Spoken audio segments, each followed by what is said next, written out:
Gets underway, many Canadians are heading to hiking trails and national and provincial parks, and the risk of snake bites does become a reality. Venomous snakes are present in several areas of Canada, but the conventional wisdom of how to treat them may in fact make things worse.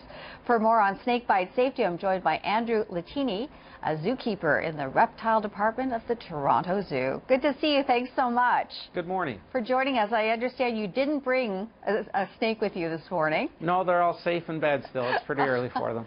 All right, so how many types of venomous snakes are there in Canada? Well, there are 3 species currently. On the west coast in British Columbia, there's the Pacific rattlesnake, and in the prairies, the prairie rattlesnake is found in Alberta and Saskatchewan, and here in Ontario, we have the Massasauga rattlesnake. There used to be a 4th species, the timber rattlesnake, but the last confirmed sighting of one of those in Ontario was in 1941, so they're basically extinct now in Canada. If you are bitten, what steps should you take? I think it's important to stay calm.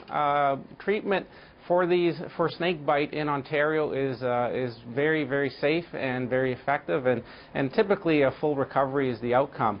I think first aid would be stay calm, immobilize the extremity if you can. Typically bites occur on the feet or on the hands, so if you can immobilize the extremity, remove anything that might be constricting, rings, jewelry, things like that.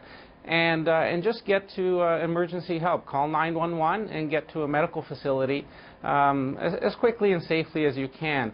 You do have time. These bites are a medical emergency, but not on the scale of a heart attack, so you do have some time.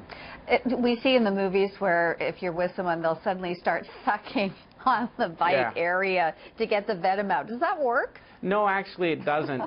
Venom is a very sophisticated compound. It's made up of a number of different enzymes and proteins, and it's very efficient at getting deep into tissue. So trying to suck it out actually does more harm than good, especially when people are cutting. Sometimes tendons are cut, nerves are cut, and that does more damage than the venom itself. So again, you know, tourniquets are not a good idea. They will intensify the effects of the venom, and ice will also cause, in some cases, almost effects almost like frostbite. So you don't want to do any of those things. Just immobilize it. What about urine? No, those are all. There are so many different fallacies and myths out there. Electric shock, alcohol, none of those work. I think antivenom is the treatment for snake bite, and that's going to be administered in a hospital setting. Well, what can you do to add extra protection from snakes?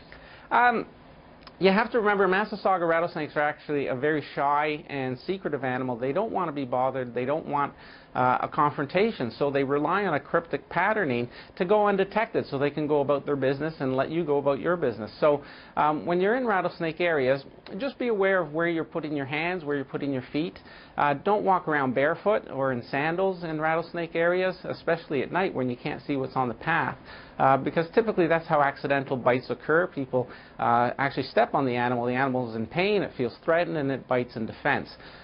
So, you know, stay on the beaten path, watch where you're putting your hands, and don't pick up any wild animals, particularly snakes. You pick up a chipmunk, it's going to bite you. You pick up a rattlesnake, chances are it will bite you too. So just leave them alone and enjoy the encounter. These are very special animals.